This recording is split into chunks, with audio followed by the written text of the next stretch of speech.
O sol mal despontava no horizonte quando eles chegaram. 100 guerreiros, silenciosos como a própria morte, cercando o barraco do órfão como se fossem sombras talhadas em pedra-sabão. Seus cavalos permaneciam imóveis, a respiração formando nuvens na fria manhã. Sem pinturas de guerra, sem armas erguidas, apenas o peso da presença deles pressionando as paredes de madeira onde um garoto de 13 anos dormia, sem saber que sua vida estava prestes a mudar para sempre. Os olhos do líder guerreiro nunca deixaram a porta da frente. Sua mão enrugada repousava no pescoço do cavalo, os dedos firmes como granito esculpido. Atrás dele, 99 outros aguardavam com a paciência de montanhas. O capim rasteiro da fazenda se curvava sob os cascos dos cavalos, e em algum lugar distante, um gavião circulava, como se até a natureza soubesse que algo monumental estava para acontecer. Mas o que aconteceu a seguir silenciaria toda a região por muitas gerações. 24 horas antes, o jovem Samuel não passava de mais uma alma esquecida no Vale da Esperança. O órfão de 14 anos morava sozinho em um barraco que seu pai construíra antes que a tuberculose levasse ambos os pais 3 invernos atrás. Todas as manhãs, ele trilhava o mesmo caminho de terra batida até o rio, carregando 2 baldes de madeira que pareciam pesados demais para seus ombros magros. Os moradores da cidade mal o notavam mais. Para eles, ele era apenas o garoto quieto que vendia lenha por trocados e nunca falava a menos que fosse interpelado. Samuel aprendeu cedo que invisível significava seguro. Invisível significava que ninguém fazia perguntas sobre os buracos em suas botas ou por que ele comia feijão enlatado quase todas as noites. Naquela manhã, no entanto, o ar parecia diferente. O ar carregava uma tensão que ele não conseguia nomear, como nos momentos que antecedem um raio cortando o céu. Enquanto Samuel se ajoelhava à beira do rio, enchendo seus baldes com a água cristalina da montanha, ele ouviu algo que fez seu sangue gelar. Um gemido baixo, quase humano, vindo dos capinzais rio abaixo. Samuel largou seus baldes e se aproximou do som sorrateiramente. O que ele encontrou ali testaria tudo em que acreditava sobre o certo e o errado. Um homem indígena, talvez com 40 anos, estava meio inconsciente na lama. Sangue escorria por uma bandagem grosseira enrolada em sua perna esquerda. Sua respiração vinha em arquejos curtos e dolorosos. Os olhos do homem se abriram, encontrando os de Samuel com uma mistura de medo e resignação. Samuel já tinha visto aquele olhar antes, no espelho depois que seus pais morreram. Era o olhar de alguém que não esperava nada do mundo além de mais dor. Calma, Samuel sussurrou, embora não tivesse certeza se o homem entendia português. Eu não vou machucar você.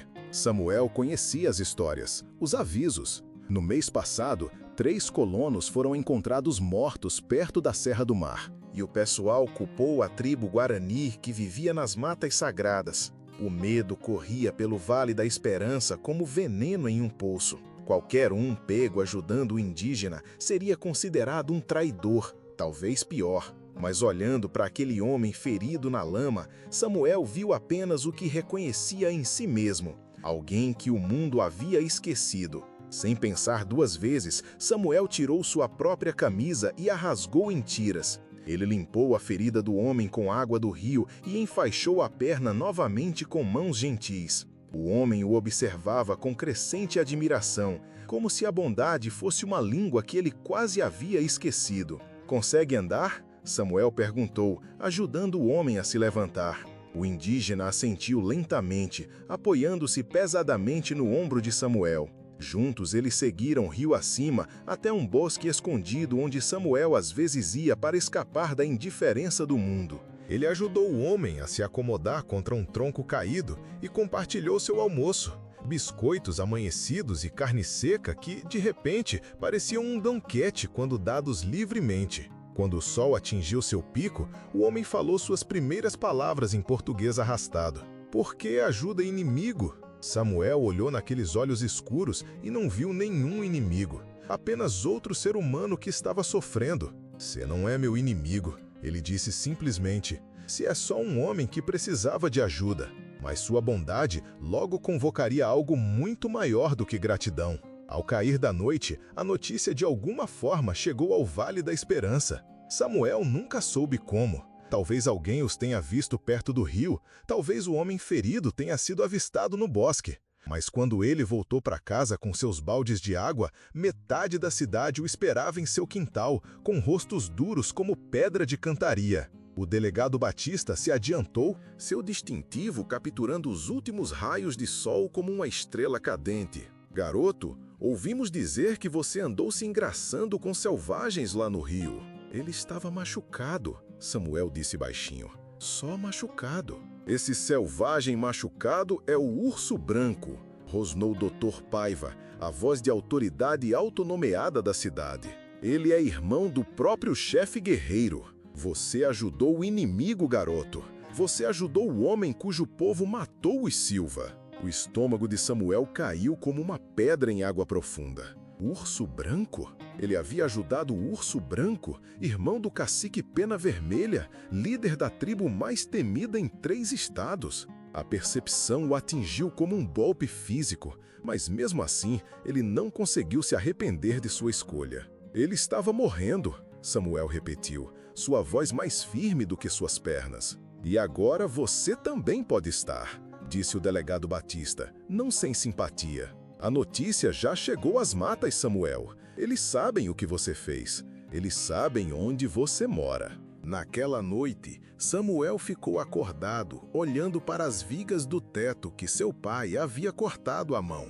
Cada som o fazia pular. O vento entre as árvores, o uivo distante de um lobo-guará, o estalar da madeira velha. Ele pensou em seus pais, no homem à beira do rio, sobre escolhas que parecem pequenas até que mudem tudo. Talvez ele devesse fugir, arrumar o pouco que possuía e desaparecer na noite. Mas algo mais profundo do que o medo o manteve enraizado naquele barraco, a terra que seu pai havia desmatado com suas próprias mãos. Se a morte estivesse chegando, ele a encontraria onde pertencia. O amanhecer surgiu cinzento e frio, pintando o mundo em tons de incerteza. Samuel estava rachando lenha atrás de seu barraco quando os ouviu. Os cascos, dezenas deles, se aproximando com o ritmo constante de uma marcha fúnebre. Ele largou seu machado e caminhou até a frente de seu barraco. O que ele viu ali parou seu coração completamente. Guerreiros, mais do que ele podia contar. Sentados imóveis em seus cavalos, em perfeita formação ao redor de sua propriedade. Pinturas de guerra riscavam seus rostos em padrões que falavam de honra e batalha. Penas e peles de animais adornavam seus corpos. Cada homem carregava armas que poderiam acabar com a vida de Samuel em um instante. E no centro deles, montado em um magnífico cavalo preto, estava o próprio cacique Pena Vermelha. Samuel tinha ouvido as histórias. Pena Vermelha, que havia expulsado o exército do sertão do Rio Pardo. Pena Vermelha, cujo nome era sussurrado com medo de Minas Gerais ao Rio Grande do Sul. Pena Vermelha, cujo irmão Samuel havia ajudado à beira do rio apenas ontem. Os olhos do chefe encontraram Samuel no terreiro, escuros como nuvens de tempestade e igualmente ilegíveis. Por um longo momento, o mundo prendeu a respiração. Os pássaros pararam de cantar. O vento parou de soprar. Até o coração de Samuel pareceu fazer uma pausa entre as batidas. Então, o cacique Pena Vermelha desmontou. O movimento se espalhou pelos guerreiros reunidos como o vento no trigo. Cada homem ali se moveu levemente, as mãos se movendo imperceptivelmente para mais perto das armas. Samuel se sentiu como um preá congelado na sombra de um gavião mergulhando. Pena Vermelha caminhou para frente com o passo medido do próprio julgamento. Seus mocassins não faziam barulho na terra dura. Quando ele parou, estava perto o suficiente para que Samuel pudesse ver os fios de prata em seu cabelo trançado, as cicatrizes enrugadas que contavam histórias de inúmeras batalhas. "Você é o garoto", disse Pena Vermelha, seu português cuidadoso, mas claro. A garganta de Samuel estava seca como areia do deserto. "Sim, senhor. Você ajudou meu irmão." Não era uma pergunta, mas Samuel assentiu de qualquer maneira. Ele estava machucado. Você sabia quem ele era? Samuel balançou a cabeça. Não até depois, mas não teria importado. Algo brilhou nos olhos de Pena Vermelha. Surpresa, talvez, ou reconhecimento. O povo da sua cidade, eles temem meu irmão. Eles o chamam de assassino. Talvez ele seja, disse Samuel, encontrando coragem que não sabia que possuía. Mas ontem, à beira do rio, ele era apenas um homem que precisava de ajuda. Pena Vermelha o estudou pelo que pareceu horas. Atrás do chefe, 100 guerreiros esperavam em silêncio tão completo que parecia pressionar o peito de Samuel. Finalmente, Pena Vermelha enfiou a mão em uma bolsa de couro em sua cintura e retirou algo que fez a respiração de Samuel falhar. Era um colar, não ornamentado ou valioso pelos padrões do homem branco, mas claramente sagrado. Ossos esculpidos e pedras polidas amarrados em pendões, cada peça desgastada por incontáveis mãos. Isso pertenceu ao meu avô, disse Pena Vermelha, e ao avô dele antes dele. Tem sido usado por chefes por 7 gerações. Samuel olhou para o colar, sem entender por que estava sendo mostrado tal tesouro. Meu irmão me contou o que você fez, Pena Vermelha continuou. Como você limpou suas feridas com sua própria camisa. Como você compartilhou sua comida. Como você não pediu nada. A voz do chefe carregava o peso de montanhas. Em 7 gerações, nenhum homem branco mostrou tamanha bondade ao nosso povo sem buscar algo em troca. Pena Vermelha se aproximou. Você é jovem. Você poderia ter tido medo. Deveria ter tido medo.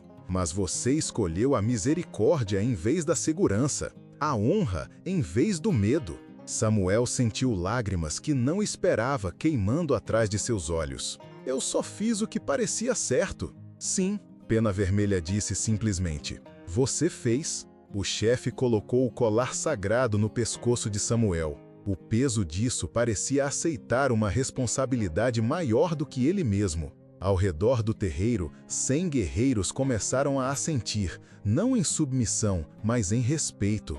A partir deste dia, Pena Vermelha anunciou, sua voz ecoando pela fazenda como um trovão. Você está sob a proteção de nossa tribo. Qualquer um que o prejudique deve primeiro nos enfrentar a todos. As pernas de Samuel quase cederam. Senhor, eu não sei o que dizer. Não diga nada, Pena Vermelha respondeu. Mas lembre-se disso. Coragem não é a ausência de medo. É escolher a bondade apesar do medo. Ontem, um garoto mostrou a um velho chefe como é a verdadeira bravura. Enquanto o cacique Pena Vermelha remontava em seu cavalo, Samuel percebeu que os guerreiros reunidos não estavam ali para ameaçá-lo.